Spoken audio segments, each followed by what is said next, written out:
No, we're doing a team play training. This is specifically on, I tried to limit specifically to team play concepts.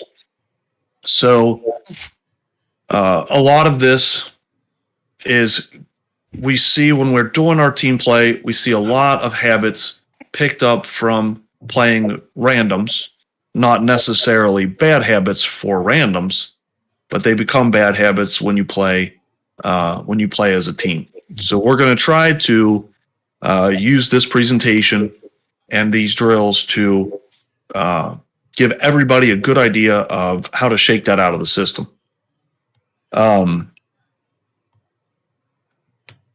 I think that this is going to be more helpful. I think I have a hard time getting these things across to people during the course of playing skirmishes, and maybe you catch some things here and there, but I'm still new at calling, and I had to focus a lot on that, and trying to correct people at the same time is a difficult thing. So I've decided that I think this is a pretty efficient way. We're going to run the same training room 3 times, once a week for the next 3 weeks, and hopefully we can cover as many people as possible with this information and get this into everybody's system. So to start out, we'll just talk about the basics of team play. This is a graduation day once you've gone through this from random play. Like I said before, we've developed some bad habits in random play that we want to get rid of. The most basic thing with team play: follow the call. If I'm telling people to go somewhere, I see people drifting off and kind of going to where they think they would go in a random. That's at least what's going through my head. And I want to make sure we're all staying together. Nobody's bleeding damage. I'm hopefully going to send you through the call and through the pings to places where you won't bleed damage. But follow the call. Stick with the group. Watch the pings on the map. I ping the map a whole lot to guide people as to where to go, or to say, hey, whoever this is right here that I'm pinging, you're in the wrong spot. Or, I'll make a trail of pings so that I want you to go like this. So if I want a specific route taken, I'll try and ping in a route. So make sure that you're watching that mini map. If you don't have your mini map pretty big, most of the settings videos and pro setting videos that I've watched, they will set their mini map like the second highest from the second largest level. And that's what I follow, and that's what I've gotten comfortable with. If you're not comfortable with that, I would highly recommend that you do that. It's going to help not only your team play, but your randoms play too. The bigger the map is, the easier it is to watch.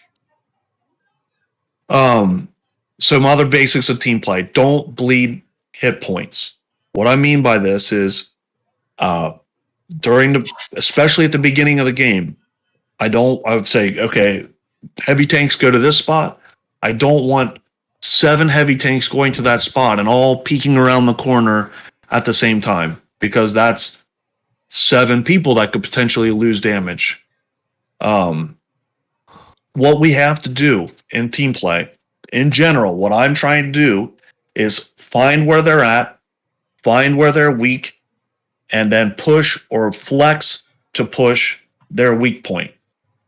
If we get to that point where we found out where they're at and we've moved over to that point where we need to push into their weak spot, but that entire time that I was doing that, you've been taking damage, we've been taking damage as a team, then we can't push. Then we don't have an overmatch.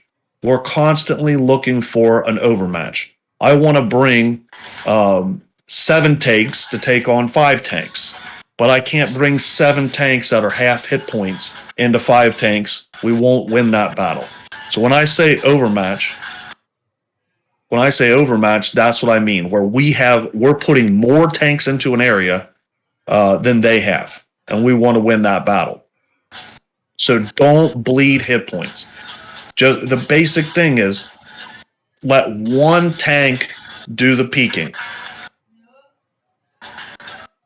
When I say don't make bad trades, what trades is, when I'm saying, talking about that, if you don't know, and this is going to help you a lot in randoms too. What you got sound bleeding through? Oh, sorry. What I mean by trades is I'm gonna look out from behind this building and take damage, but I'm gonna deal damage.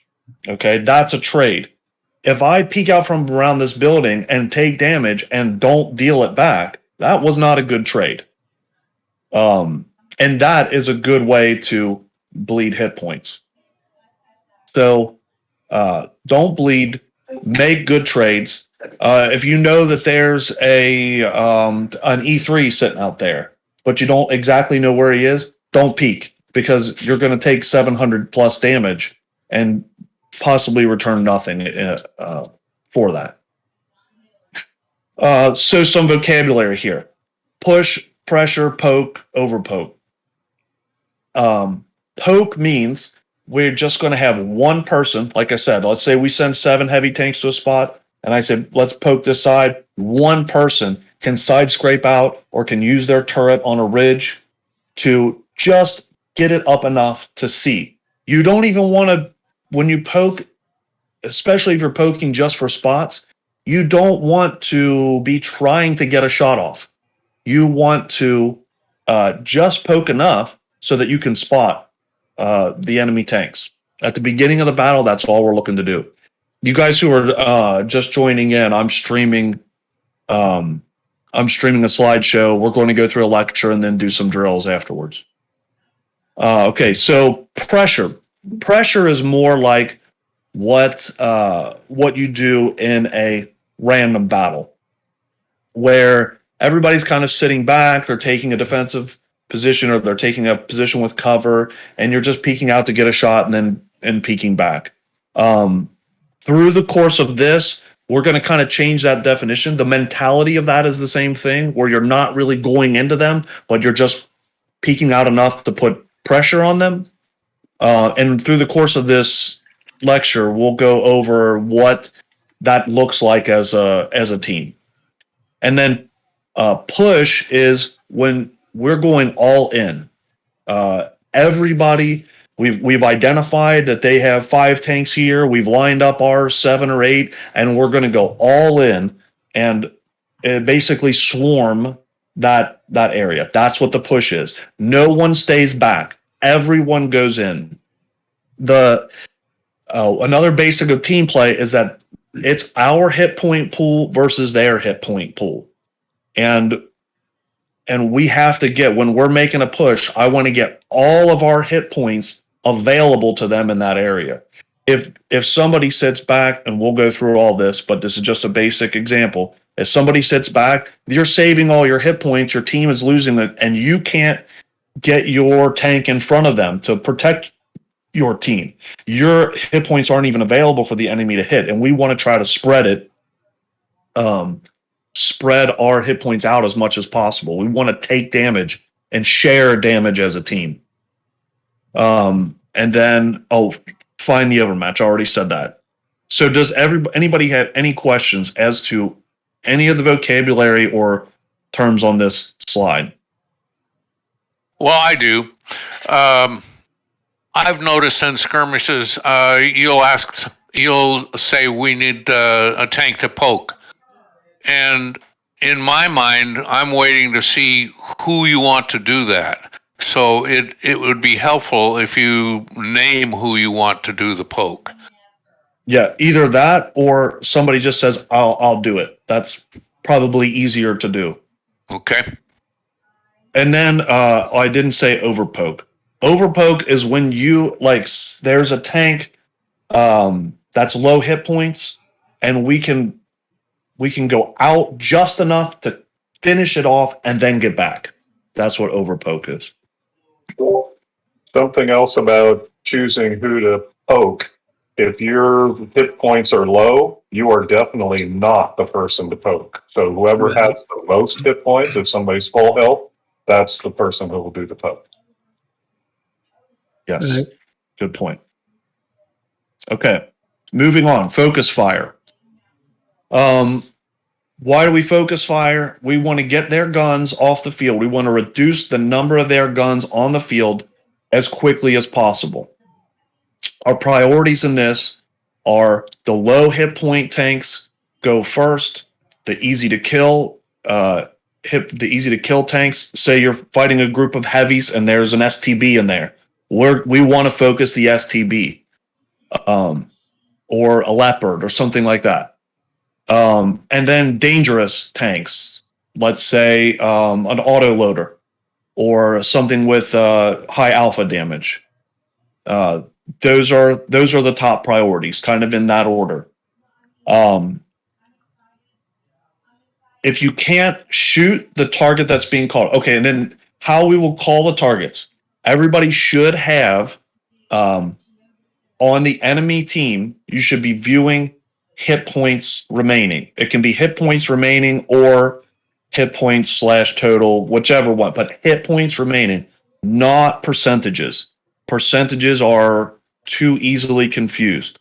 So we'll call the target by hit points left. And you'll hear us yelling these numbers out in battle.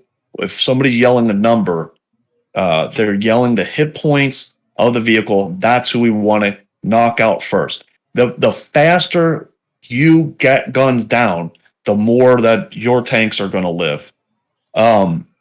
If you cannot safely shoot the target that's being called, you want to keep your gun firing.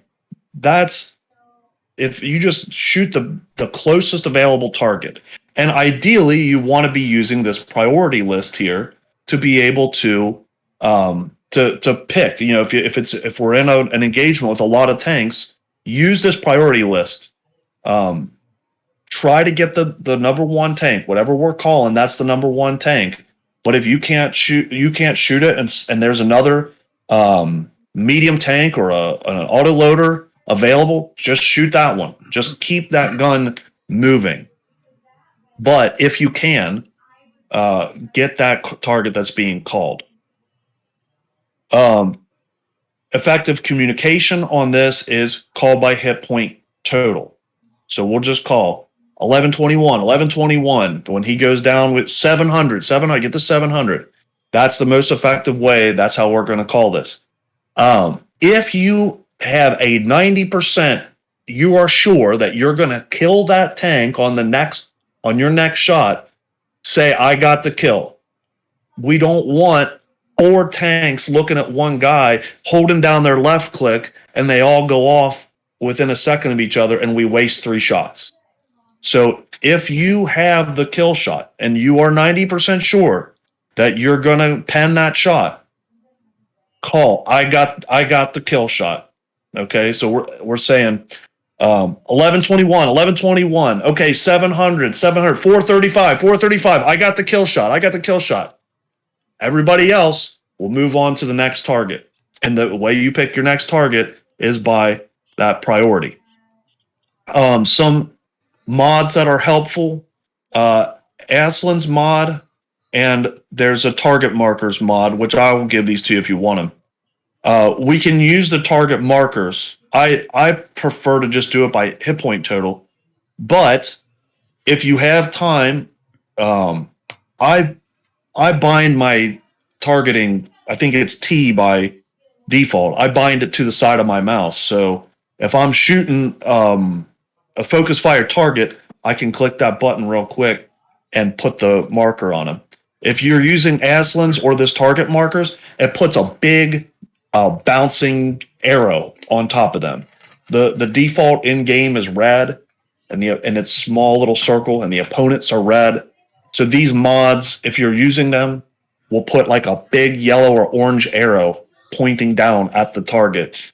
So it's helpful to have those around. So if somebody does tee up the target, it's very visually easy to see. Are you saying the Slains has the target markers in it? Yes, it does. Do you know what it is, or can you message it to me or something? I can, yeah. I'm going to make a note here. I'm going to I'll get in there into the settings, and I'll take a screenshot of of what I have marked. Okay, because Yeah. I clearly don't have it on right now. Yeah, let it make it available for all of us. Okay. Yeah. I will. I got. The thing in Aslan's is that another thing in Aslan's is that you can get it so that you physically can't shoot a dead tank or a teammate. So that also prevents, say, if you shoot at a tank that died like a half a second before, it won't let you shoot because the tank is dead. Yeah, it's called safe target. That's an option in the Slanes as well? Yeah. And it's also the same for teammates. So say a teammate drives right in front of you just as you shoot, it won't let you shoot. Oh. Is it in randoms or is it in all modes? It's in all modes, modes. but And it's just especially nice in advances yeah, in of clan wars course. when team damage is a thing. So Oh yeah. it's not No, like, I agree. I just didn't waste a shot into a teammate. It's like I've it'll seen actually it. do damage. I've seen it. I haven't put it on because I was like, I don't think it worked in the other modes, but Okay, It's very so I'll- helpful. And that I'll get mod's screenshots on those and then post that into the training after this. Got a question here Yes. on the markers. I've just noticed something the last week or so when I'm playing random games. It's kind of like this dynamic crosshair that's very bright orange. Are you auto? I think there's been a glitch with some people where the auto aim indicator is coming on when you're not auto aiming. It seems to appear on tanks that I'm not even looking at, and it'll just follow a tank around, and so it'll just pick tanks at random, and then that tank will have this orange glowing marker that follows it no matter where the tank goes. Yeah, that's the auto aim indicator. That's the auto aim indicator. Beer was having that problem where that was coming on and he wasn't even looking. He was like, "Why is this tank glowing?"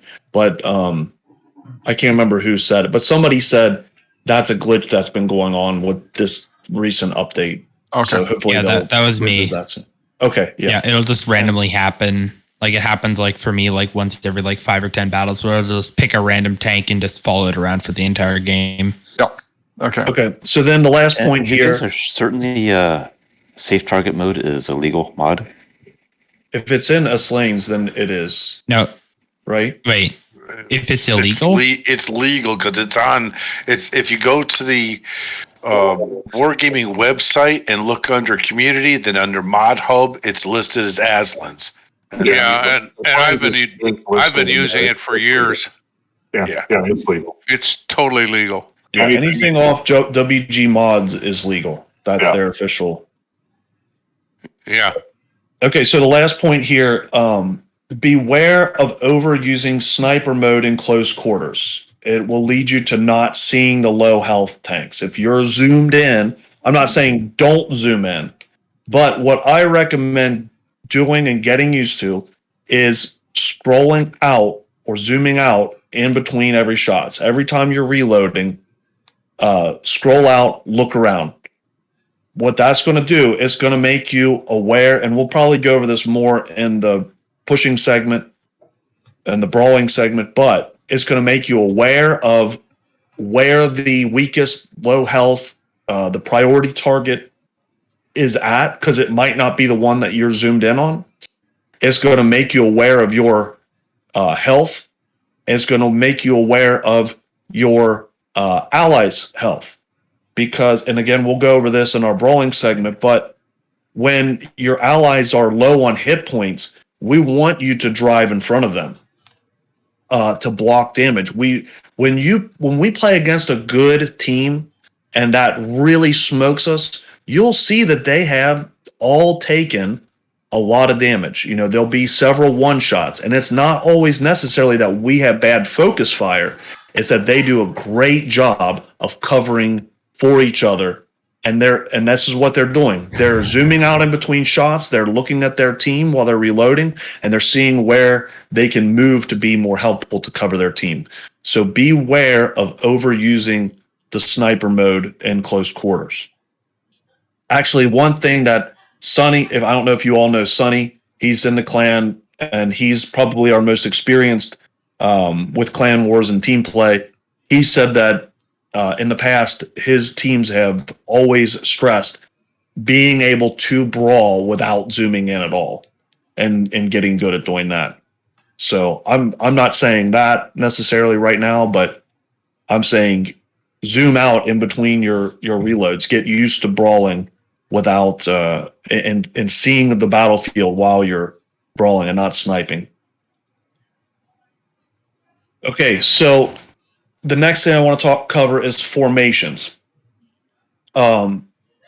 This is going to help our focus fire, keeping the team together, keeping in formation is just another step that we can take away from the random play habits and the random play mentality. Lining up in a formation, traveling in a formation, it's intimidating. When you see a line of tanks peeking over each other's shoulders, it's intimidating because you immediately see that, and whether you consciously think it or not, it's in your head. Oh, look at what are these guys doing? These guys know what they're doing. It makes it easier to share damage when you're lined up. You can just, when you're in a line, you could just back up. That's all you have to do. We don't, in that situation, we don't have to worry about I need to step up in front of somebody. You just drop back when you take damage. It enables focus fire because we're all so tightly together that the guns are easily able to hit whatever the focus target is, because you're basically sharing one line of sight. We've done this before. It's been several months ago, but we're going to go over it again here. And it's the formations are the echelon, left or right. And then when traveling in a line or in a wedge and not in a column, or as we call it, the loser's column. We don't want to be single file column really ever. When we're in these formations and using them for focus fire, don't rock. Okay, so like in a random battle, you're gonna peek out behind a building, get your shot, and then pull back. Peek out, get your shot, pull back. That's what I'm saying. That's what I mean by rocking. We don't want to do that. We want to get in a line, stay together, stay still, and fire at the same target without moving. When you get damaged, then you can pull back and get behind cover. I mean, not when you get damaged, when you get low on hit points, then you can pull back. If you start rocking, you might block shots that your teammates could take. You might cause team damage because you go forward when they're expecting to shoot. They shoot you in the back of the turret. And also it can open up weak spots. You'll see this when I show you the picture of it, but it can open up weak spots that the enemy can shoot at. Then when we're moving in an echelon formation, the outside tanks go first. We'll practice this in our drills, but this can easily be practiced when you're platooning with your clan mates here. You can line up in an echelon, the outer tank moves, and I'll show you a picture of this and go through more in detail why you want to do that. The effective communication for this practice is, we'll say, okay, we're on this corner echelon left. Our target is whichever tank or hit points. So,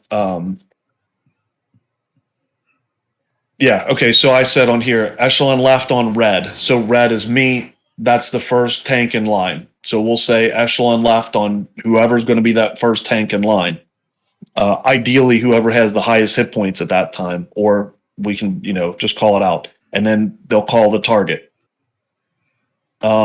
Here's what the echelon looks like. So this is, the boys and I went into a training room and took this picture.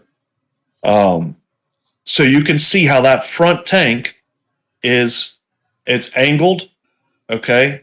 He does have his track sticking out, but that track can absorb shots, and he's not going to be backing up. Like I said, we don't want to rock in this kind of formation. But you see how he is looking right down the side of that building at his target.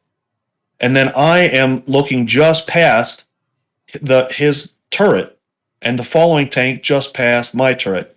Now, if you're the enemy looking at this, you can see what I mean by this is intimidating. If you got 3 guys or 4 guys or whatever lined up like this, you're going to think these guys know what they're doing. And really, when you're the enemy, this is what it looks like from my perspective.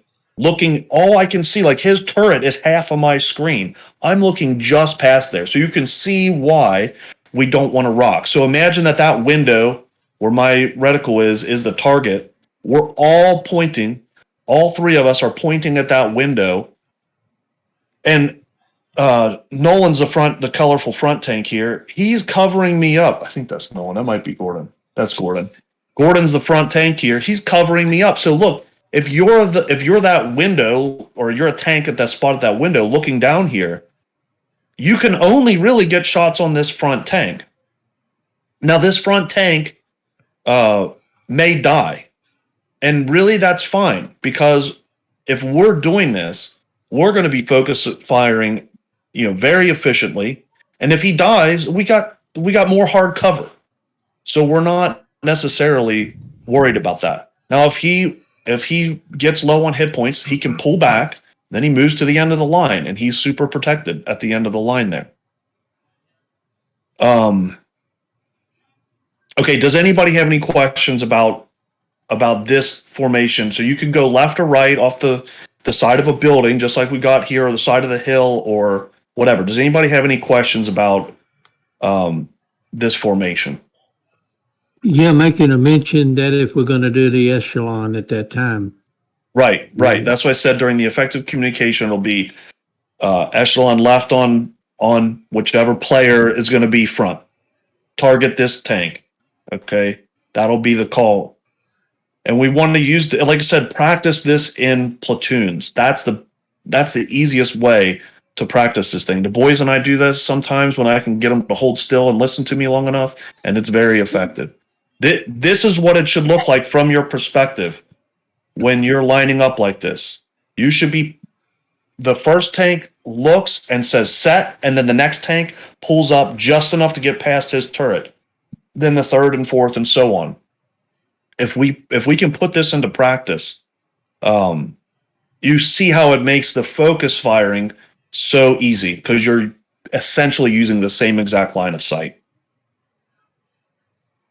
Okay, so in this example here, this is traveling in echelon. In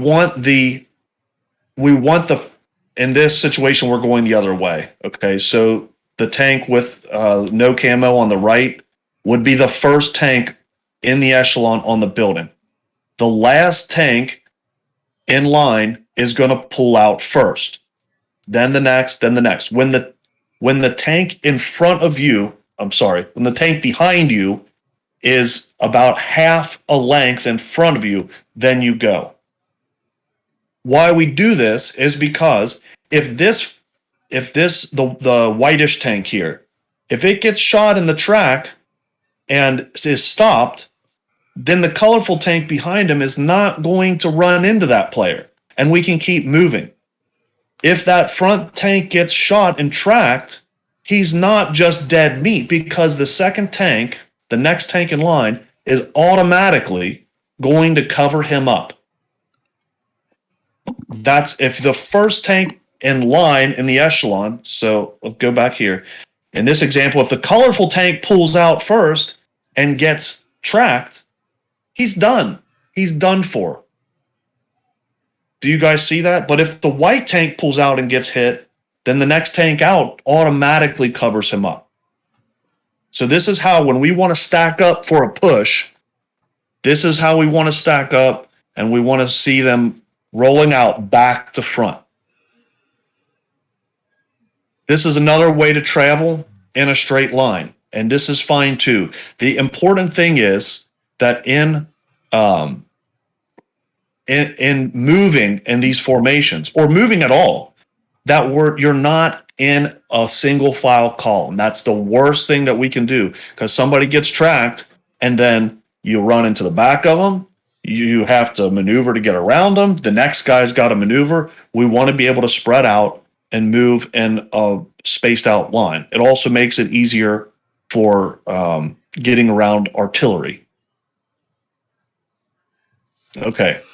So any questions on the formations? Just note, like, that formation isn't very possible on certain city maps where there's tight corridors, but that's kind of an exception. Yeah, of course. We want to use this when possible. I think that's the best language to use, to try and use this when possible. Okay. So with that, I will turn it over to Austin. All right. First off, can you guys hear me? I'm not too quiet or anything? No. No, I hear you. Okay. Sound good. Good. I changed some mic settings around. All right. So I'm going to be going over pushing. So pushing, is we're advancing into an enemy force. And usually, we're going to have a reason for doing it. So the goal of pushing is to gain an advantage in positioning and or gaining a numerical advantage by engaging the enemy force. So some basic things to look for a good push is numerical superiority. Do we have more vehicles in this area than them? Because if we have 3 vehicles and they have 7, we're not going to win that fight. We aren't going to be pushing that. But if we have the 7, they have the 3, we have more than a 2-to-1 overmatch. We're going to push in and get some clean, quick kills off on them. Next thing up is the element of surprise.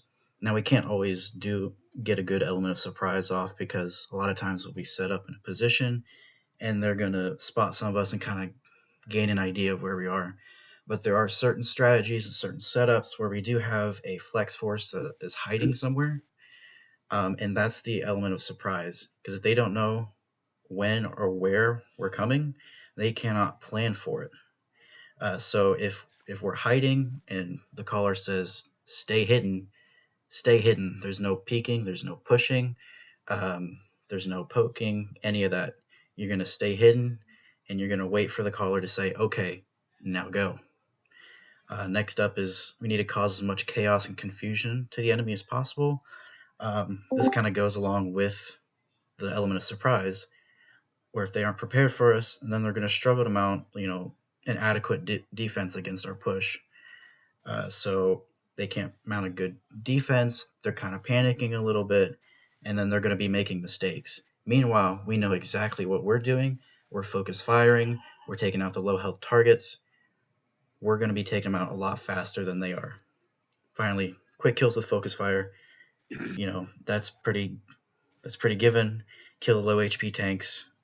And then I'll kind of go over a little bit more of what a focus fire kind of looks like during a push. So if you can go ahead and go to the next slide for me. Anybody who's just joining in here, I'm streaming a presentation. So if you want to join my stream, you can see that. And then we're going to do some training rooms after this. Is that where it says watch? We click on that? Yes. Okay. Good. So now I don't have kids that I can bring into a team training room and take some fancy pictures and get it all nice and detailed out for you. I use StratSketch. So here on the left picture, we can kind of see, a very simplified scenario where we have an equal force on each side, with the white line down the middle being kind of like the front line, if you will. So if you see on the right-hand side, we have green deploying out, which is the blue. The blue is like the movement direction that they're going. And we can see that they've now surrounded the red team. And this is what's called setting an angle. So we are trying to decrease the area of fire that we're shooting while increasing theirs. So now red has to shoot 270 degrees in every direction. They're going to be turning turrets. They're going to be turning holes. They're going to be exposing themselves. And meanwhile, green team has a much narrower area where they engage. It's all frontally towards them. They can keep their fronts towards the enemy. They can keep their guns towards the enemy. they can just keep shooting. Go ahead and next slide for me. We see with like the little black lines on the red team, that's kind of their guns pointing at us. So red rotated guns, they rotated turrets, and they rotated holes. That opens up side shots for another part of the formation. So with that, we can call focus fire on certain tanks. We'll say, okay, this IS-7 397 health, we can focus that guy down because there's going to be somebody that can take him out. We're going to have weak spot shots in the sides or in the rear. We're going to take him out and we'll go on the next one. Okay, mouse, 600, and continue on with that. You got me excited already because I've seen this happen too.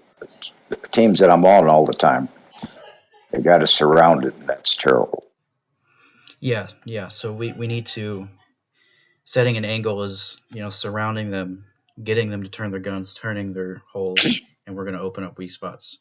So that's all what, setting an angle and surrounding is. So when the caller says, okay, we need to set an angle, and hopefully they'll give some more information like, okay, I want the 140s going around this side, and we'll have the 277s around the other, and we'll have, the super heavies holding the front, hopefully, distracting a majority of their force, and we'll go from there. Go ahead and go to the next slide, please. Real quick, I just want to say that I think this is like the ideal scenario that Austin has painted here, and more likely, what's going to happen is you split two ways. So if you kept half the team in front and split half the team to the right, or you start eliminating the tanks on the right, that kind of pushes them backwards. You're still opening that angle on them. Right. Yeah. Especially if you don't have 9 tanks. There's always 9 tanks in a push. It's kind of hard to split sides that way. So, but if we just split to one side or the other, that's still opening the angle. Right. So now we're gonna, instead of looking at how we surround a force, if we're trying to take a position, say like the hill on Malinovka or some other thing like that, where there's going to be a strong presence of tanks, and it's a good advantage to have that position. We're going to look at that real quick with an even more simplified version because, this is the best way I could figure out how to do it. All right, so going to the next one. We have a scenario where we got 3 of us versus 1 of them just to start off. First, we're going to just talk about one of the biggest things I see when our team pushes or when another team pushes is somebody's going to go in for a ram. They're going to get caught up in the action and the heat of the moment, and they're going to, just ram into a guy front to front. They're going to lose some health. The enemy's going to lose some health. But this is called face hugging, and when we're pushing, we don't want to be face hugging because face hugging is going to be blocking shots for your teammates that are behind you, especially if you're in the front. They're not going to be able to shoot the target for a long amount of time because they can't find any weak spots. And we're going to lower the overall DPM of the team because of that. It's going to take us longer to take the position if we can even take it. There are certain circumstances where face hugging is like not a bad strategy. Like if we do a push, I think Red was talking earlier about like 268 version 4s leading the charge, and then headbutting into the enemy formation, they may ram or kind of, I think it's called clinching, where you take the track off with a little bit of a ram and keep going or whatever. Ideally, you want to hit the drive wheel of their tank with the front of your tank. So you're hitting them at an angle. Then in that case, you're not subject to being tracked. They can still be tracked. And hitting them at the front drive wheel straight on, you're still leaving their lower plate open for your teammates to shoot. Right. So it's not fully face hugging because you're leaving the front open. Yeah, when I hear face hugging, I'm thinking just like you've got drawn here, front to front. But if you hit them on an angle, that's not so bad. Right. So yeah, what I have drawn here is the worst thing you could do. You got to go around. Go to the next Yes. slide. I have that drawn Got that? here, where they're pushing through the enemy, they're pushing past them, meanwhile keeping their guns on them. Ideally, without using auto aim, because auto aim aims for center mass, and you could hit, spaced armor like the E100 side skirts. If you're shooting heat, that's not going to work very well. Or thick tracks, that's not going to work very well either. So it's a lot better to aim your shots, and make sure you know where they're going. So when the caller says push, like Red was saying earlier, everybody goes, nobody stays back and kind of hangs out. We're pushing as a team, we're going together. We're firing on the move at lower plates, side plates, rears, engine decks, whatever you can get the weak spots while you're moving. You're going to keep going, and if the caller says to push to a certain location, you're going to keep going to that location before you turn around to engage if he tells you to, or do something else. You're going to keep moving. And if he doesn't, usually that means that he just wants us to set the angle and encircle them, like in the previous slide. And then another little trick that you can do, that I have on the right hand side of the slide, is you can aim for drive wheels if we're not doing the clinching maneuver where you're ramming the drive wheel. As you're driving past, you can aim for that frontmost wheel on the tracks. That's called the drive wheel. It's in the same spot for every tank. That's going to track the tank, and it's going to damage him pretty much every time. There are some exceptions in like the low tiers with the Churchills where it may not work, but in high tiers it's all going to be really similar. And a lot of times they're going to use the repair kit, and all you got to do is for the next tank in line to shoot him in the same spot. That's going to immobilize the enemy. That's going to prevent him from turning his hull around and angling his armor. It's going to mean he has to just rotate his turret, and that's going to be slow, and we can possibly even just completely outmaneuver his turret. He's going to have choice words for you. That too. Be ready for your little messages in the DMs. Yeah, go on to the next slide. Next up, we're going to just take a quick look at pushing through multiple tanks. It's going to start out pretty much the exact same as the other slides where we're just pushing one tank. We're going to push, and somebody's going to call out focus fire. It doesn't matter who does, because we're all going to be shooting the same tank. We all should come to the same realization on which tank to shoot. And we're going to fire on the move at that target, and we're going to continue on to either encircle the tank or the formation, or go behind to wherever the caller says we're going to go. But the main thing we have to do is we can't be scared to push, because it's very likely that some of us are going to die in the push, because they're going to be focus firing as well. And they're going to be trying to do the same thing to us that we're doing to them. So you can't be just afraid to push. You have to push with your team. It's the herd mentality where you're stronger together. You're on the move. You're a harder target to hit, and it's going to be a lot better for you. Yeah, because in pub matches you try to survive as long as possible, but in team matches you play as a team, and if you have to sacrifice yourself as part of the group, then that's good. Because not that you're not trying to, you are trying to stay alive still, but ideally that's like dropping behind a dead tank or dropping behind a healthy tank, and not sitting behind hard cover, basically. Right. Question? Go ahead. Okay, I know you're going to elaborate on this, but I'm just kind of excited. The formation that we're going into it, say there's 5 or 4, but it'll usually always be the back 2 need to flank left and right, but don't all go the same direction. I have a problem whenever I'm attacking. If there's 2 of us, both don't go right. Split, separate, circle them. There's only one tank is not going to stop me. It's me or him, period. Yeah, and Same again, with the way to get used to doing this is not wait for us to do a training room. It's platoon with your clan Yes. mates and practice these things in platoons. A platoon of 3 can find 1 or 2 tanks out in the field that have drifted away in a random battle and surround them.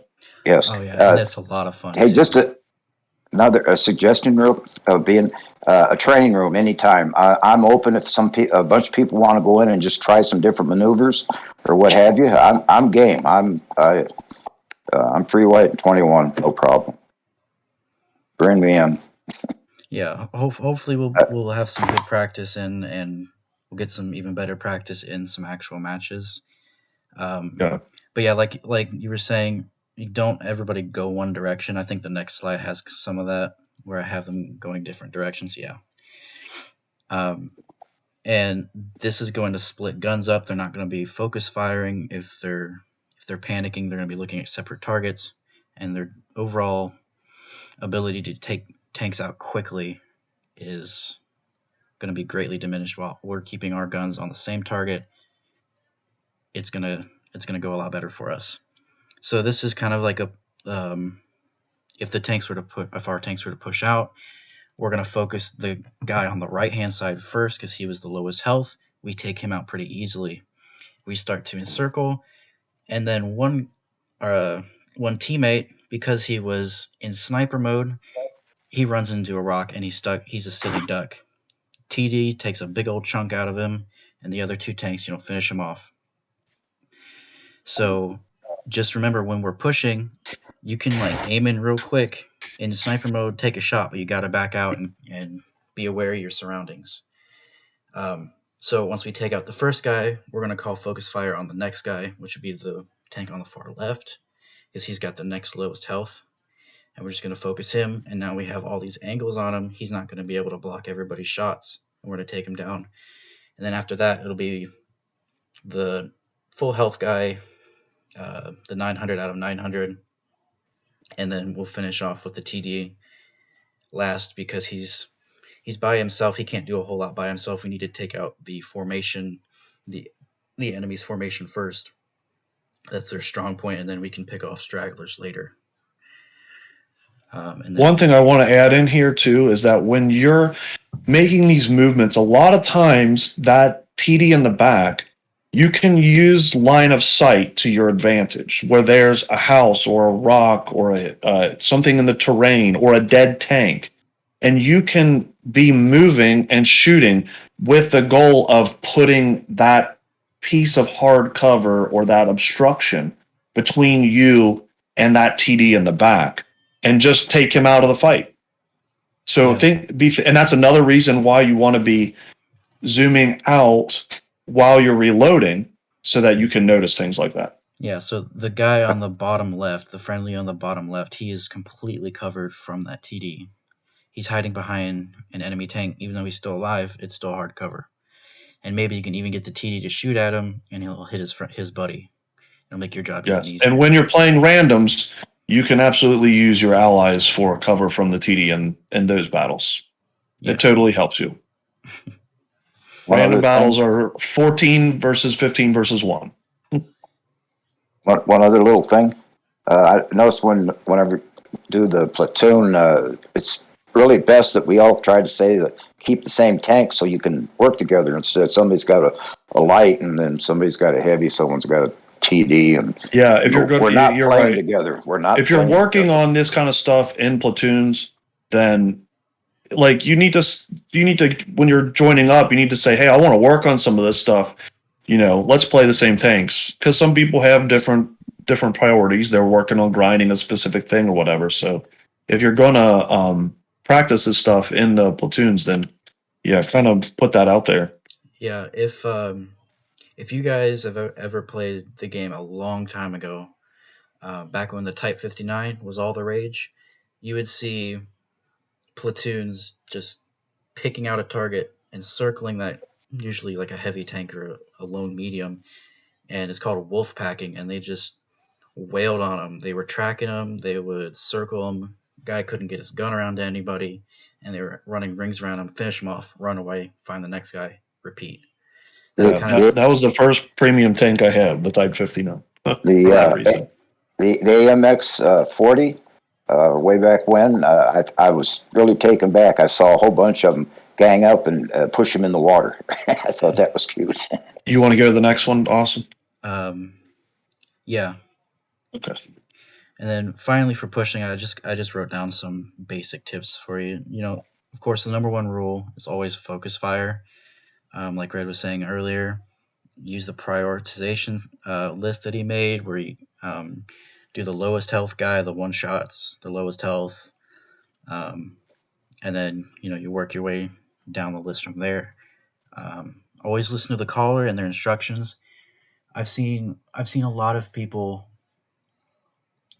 mid push.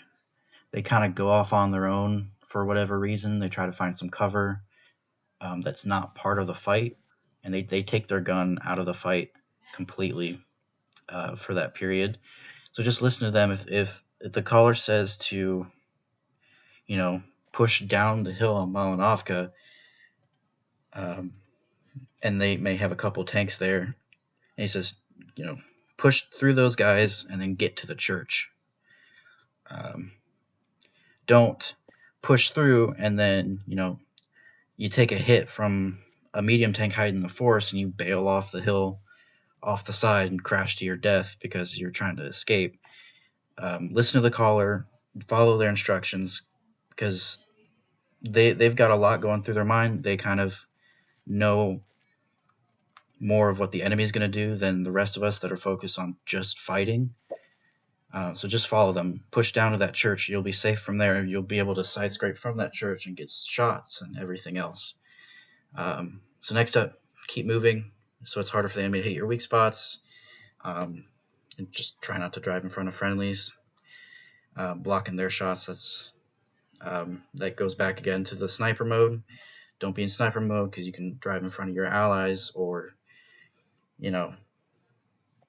whatever else. It could lead to bad times. So aim in sniper mode, fire, back out immediately. Make sure you're not blocking any teammates from getting out of harm's way or blocking their guns, and try to avoid the enemy's guns.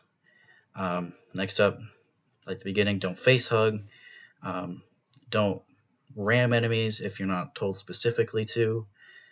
It blocks your teammates' shots. And then remember, you're playing for the team. The damage stats at the end, while that's nice that, I did 6,000 damage and everybody else did 2,000, if I was face hugging all the guys, it's putting myself at an unnecessary risk because those guys, my teammates behind me, can't get shots. So, if you have to face hug to block, like in an IS-7, to block their shot, block their shot and then immediately back up so everybody else can shoot.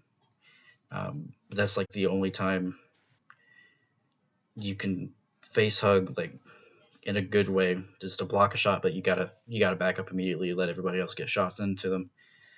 And then if you see a friendly about to die, try to drive in front of them. Tell them that you're driving in front of them so they don't shoot you in the back of the turret. Just tell them, like, hey, I'm coming to save you. Hold tight. And you'll drive in front of them and block the enemies from killing them, because you need to keep guns in the game as much as possible while taking out their guns. That's the whole name of the game.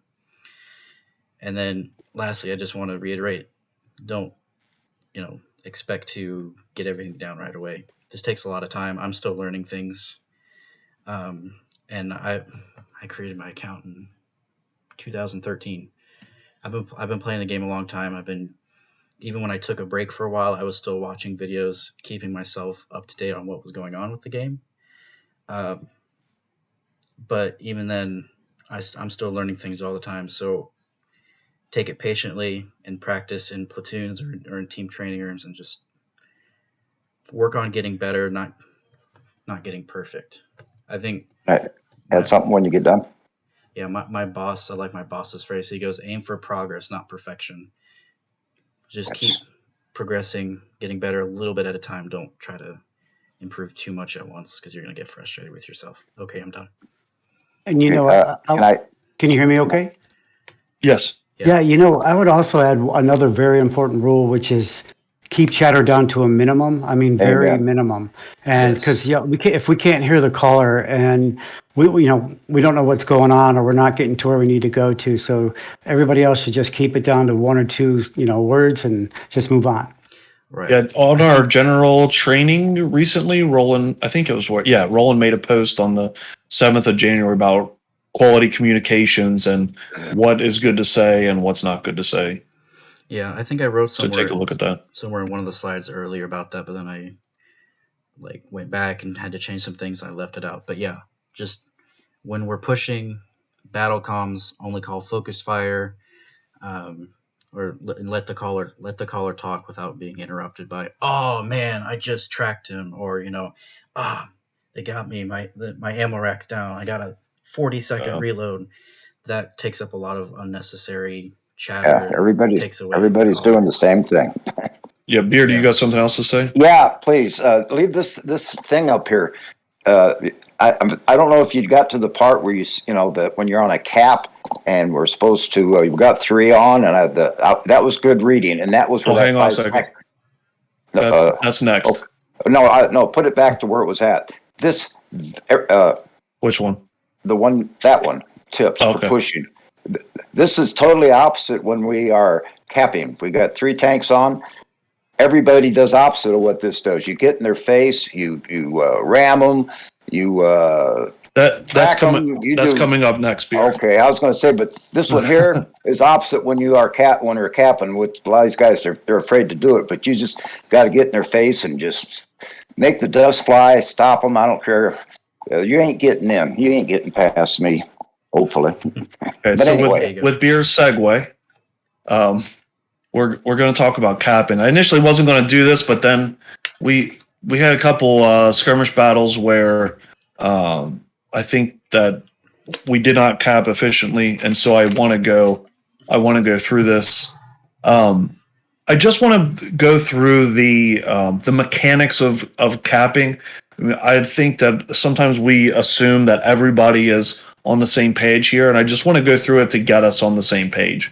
So when you are capping a base, or when the enemy is capping a base, each tank on the cap will add 1 tick or 1 second to the counter.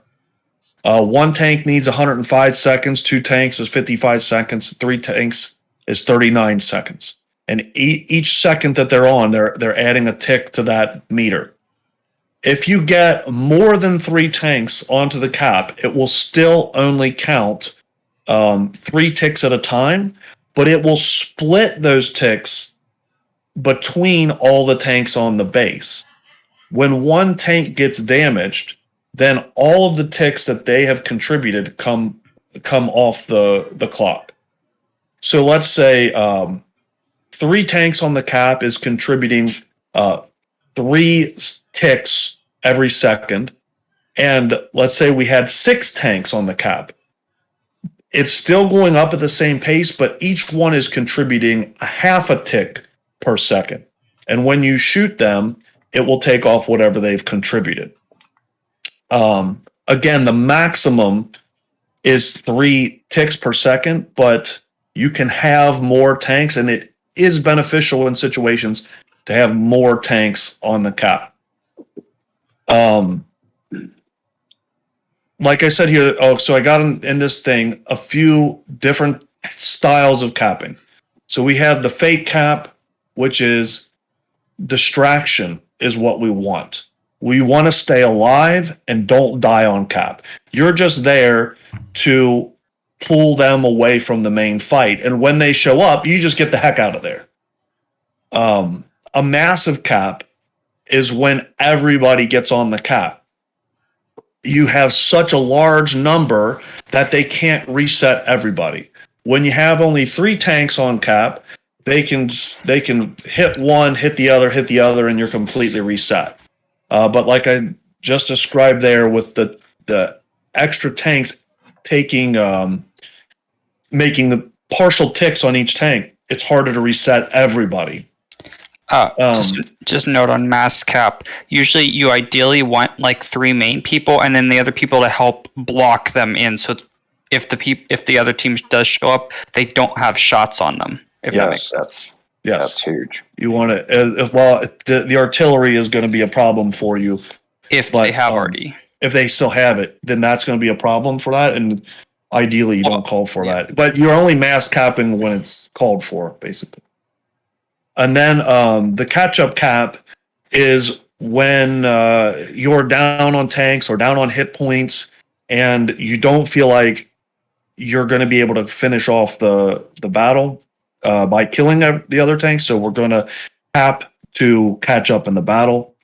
There's a couple ways we can maximize the effectiveness of this. Protect the cappers, so the heavy tanks in front, the small tanks behind. If the heavy tanks die, this is what Kevin was just talking about. Basically, if the heavy tanks die, then their big hulls or turrets are going to become a hiding spot for the smaller tanks. If you know you're going to die, turn sideways so that you make a wider target. And then the other option is what Beer was talking about before, is push past. So we're going to cap, but we're going to push past.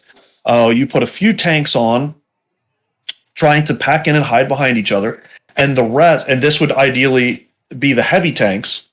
Then the other tanks push through, and this is what Beer was talking about before: getting in the face of the enemy, driving up into them. Then you can ram them. You can even like run into one while you're shooting another. Just causes much chaos, and I've called for this a couple times when we're playing body block. Use your tank to just get in the way of the other one so they can't come back or they can't aim. Make it confusing for them. A couple strategies on decapping points from the enemy trying to cap you is to split up your return. So we're returning to the cap. Don't all go the same angle, just like we were talking about before with creating an angle and a push.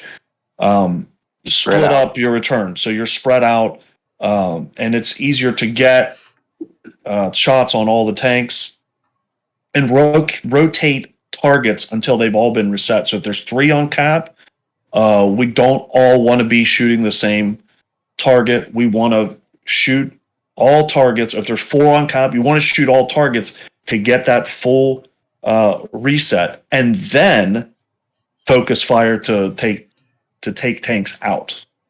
Red Dog, I'd like to make a mention on that while you're on cap, especially like several of them that has already pushed through. The ones that are back on cap, if they've not been seen, if they're still in stealth, don't fire, because that will open up your camouflage, and that will... Yes. I have won more caps by not firing, and yet I'm behind, but when I do fire, then that just lights you up, and then that exposes you, and you're probably the leader on carrying that tick for the countdown. But once you've exposed yourself, there's nothing you can do about it. Okay, so that's good. And then another key point I want to make is that once the capture is complete, there is a delay of 5 seconds. I think we've probably all seen this in a random battle. There's a delay of 5 seconds until the game ends. Every time that a vehicle is destroyed, that extends by another 5 seconds. So if you cap and keep killing the enemy team, it will keep drawing the game out. If they're capping at the same time, you could potentially draw that out into a draw, essentially. So if your team is capping and you're like about 95%, stop shooting, because you could potentially extend that timer into a loss. We actually drew in the last campaign. We actually drew a game against Give Up because we killed a tank after we had capped out and they were on cap. So we ended up getting a draw instead of a win against Give Up simply because somebody killed a tank at the end of the match. Yes. Add something to that too when you get done. When you're done. Yes, 1 second. So if you are, if you're being capped out, you want to try to eliminate tanks to extend that timer. So it works, the same on both sides. If you're on, and like Beer said, Viper said, if you're on cap and you're not lit, don't shoot. You shoot and get lit. And then when I say lit, I mean you're spotted. Don't get spotted. And again, if you're going to die on cap, you're going to die. Try to pull in front of your teammates. Try and pull sideways. Make as much cover as possible.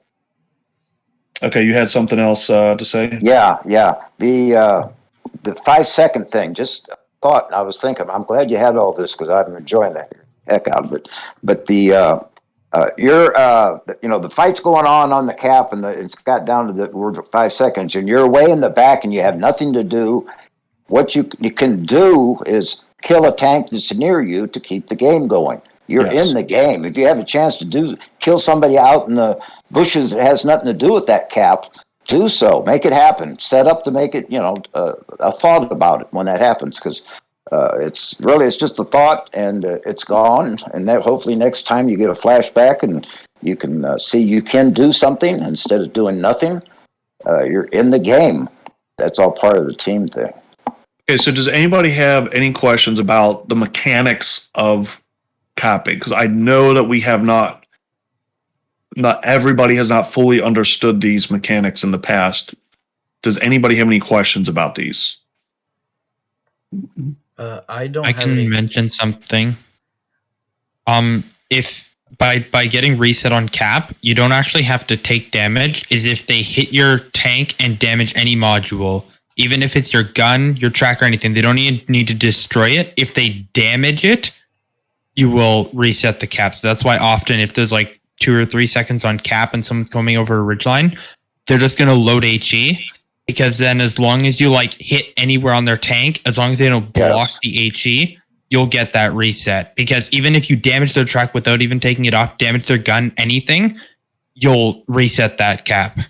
Yeah, usually what I would do is load, as I'm approaching the cap, I'll load HE, but then queue up my APCR or whatever, so that after that HE fires and hits, it's automatically loading the next, I could get the reset and then start killing right after that. Yeah, I'm glad he brought that up too, because that's important. The other thing is when people are going to cap to try to, take them out while you're driving up, put your HE in. I always forget that. I get there, I said, doggone it. But while you're driving up, automatically do it, and you'll be ready to go. Yeah, and make sure when you're resetting, if you have the time, if it's not completely pressed for time, slow down and make sure you pan that shot, because if you bounce it, it will not reset the timer. That's why you want the HE to. Yeah. Okay. So any mechanics of capping questions? Yeah. What about artillery? If they drop artillery, you want them to stay on the cap, off cap? You start recounting. Okay, so artillery in general, with this new artillery, it's like an area denial type thing. What we want to be doing is, in any situation, not just capping, we want to all be doing the same thing. The worst thing that we can do with the artillery is to split. So we want to either go through the artillery or pull back out of it. So if that's just going to be a situation by situation thing in the capping. I think the other night we tried to mass cap on Malinovka, and we pulled onto the back of the cap, and then they artilleried, and some of our guys pulled forward and some of our guys pulled back. So I think ideally, if they still have the artillery available, you want to get into a position where you're forwards, and if they artillery you can pull back but still be on the cap. You don't really want them to artillery you and then have to drive into them, I think. But again, that's going to be situation to situation, and whoever the caller is, or whoever, if the caller's not in that engagement where the artillery gets dropped, somebody needs to say, go forward or go back.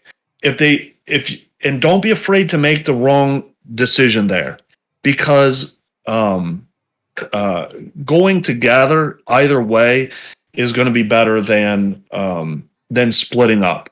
And if you say, okay, everybody go forward, and everybody goes forward, and we lose because of it, so what? I don't care. It's just a game where we all want to be friends here. We're not going to get mad at you. Staying together is better than splitting up. Well, the other thing is that it's always a bad choice just to sit in the arty. So it's going to be a better choice no matter what to either push forward or pull back. Sometimes, I don't know. I have sat in the arty before because I was at full health, and if I pulled out, I was going to get shot. You have to make that decision on your own. If pulling out from behind, if you're behind a rock and they arty you, and pulling out is going to get you shot, it actually is better to sit through the arty, because it's going to be less damage. You might still be alive after it. Especially if you're in a key position, because often if you're like behind a rock or haul down on something and you're like kind of by yourself, you're in a key position that if you lose that position, then you lose the crossfire, which is much more important than you losing 600 of your HP to an arty strike. Yeah. So again, positioning over health. The artillery is just always a situation by situation basis, but in general, we want to get away from the artillery, everybody in the same direction, and just somebody lend your voice there and say forward or backwards, and we'll be better off that way. A comment here? Yes. So play a lot of arty, and if there's only a few people in cap and the arty is blind firing, what they tend to kind of scatter around, and sometimes what you can do is that if you can go into the first crater that the arty shoots. That's quite. It's quite. They don't typically shoot the same. So if you hide in their crater, that can protect for a few people, anyways. That's an excellent point. Very good. Yeah. Actually, what we're talking about is the in-game artillery for on the cap. It's like a big red circle on the ground. Okay. And then where it's going to be. But that is a really good point for when they do have artillery. Red Dog, what is the circumference of the arty that you're talking about, that with the actual circle on the cap itself? Is it about the same size? No, it's less than the cap. So it's not that much. It's quite a bit smaller. Yeah. Is it? Yeah. Yeah, it's like a quarter, or like it's like maybe a quarter third of the size of a right? full cap circle. Yeah, somewhere around there. Whether you could drop that like center, if you could, if they're, like if it's almost. Yeah, I think what you ideally want to do with like dropping it is that you'll put it so that if they back out, if they pull out of it, they're pulling into fire, and if they back out of it, they're backing off the cap. That's the ideal situation. But for example, on Abbey, the south cap, there's a rock that they can hide behind. Whereas if you can drop the arty, then they have to run out. They have to either take shots in the arty and get reset, or they have to push out where you have shots. So it's basically you want to put it where they have to move. Yes. It doesn't matter where they go; they're going to take damage. Yes. Same with the north cap on Himmelsdorf. There's that building they can get behind. And if you drop it there, they got to pull out. Or they got to just sit there and take it. Okay, so I do have. That's all I have. Okay, yeah.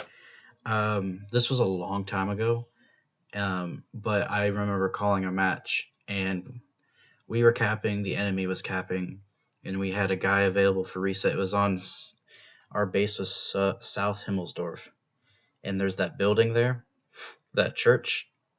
We had a guy who was supposed to reset. All he had to do was, drive around the church, get one shot in, and we would have won. But instead, he sat in the cap, thinking that it would stop the cap, kind of like in counter battles, in random battles. That's not going to work. I think we're all experienced enough now that it's not going to happen. But I figured I would bring it up just anyways. It's good refresher. It's good. Yeah. Some And- people don't know. That's all. You just talk and share and grab tidbits. Yeah, and as far as decapping goes, I did make a short little, I think it's like 3 or 4 minutes long YouTube video on exactly like how to decap and prioritization and everything. I just put it in the general training chat on Discord if you guys want to check it out afterwards. Just a couple minutes long, and I go over how to effectively decap a base and the strategy used for that. And if you've been shooting at the cap, like you've been like sort of sitting there getting, and you've gotten a couple resets, and you know who has all the cap points, and there's other people coming in to get resets, make sure you let people know who has all the cap points so that they know who to reset first. Because Yes, like if you yes. don't have an angle on them, make sure you're always calling out who has the most cap points. Because in capping, yes, the low HP matters, but if they're going to cap out before you can kill the low HP tank, you need to get the reset on the person who has all the cap points. Okay. Yep. So I massively underestimated how long the lecture part of this was going to take. I had kind of hoped to be about done by now with everything. So I no feelings hurt if you need to leave now. If you want to stay, we're going to go into a training room and live some of these concepts out.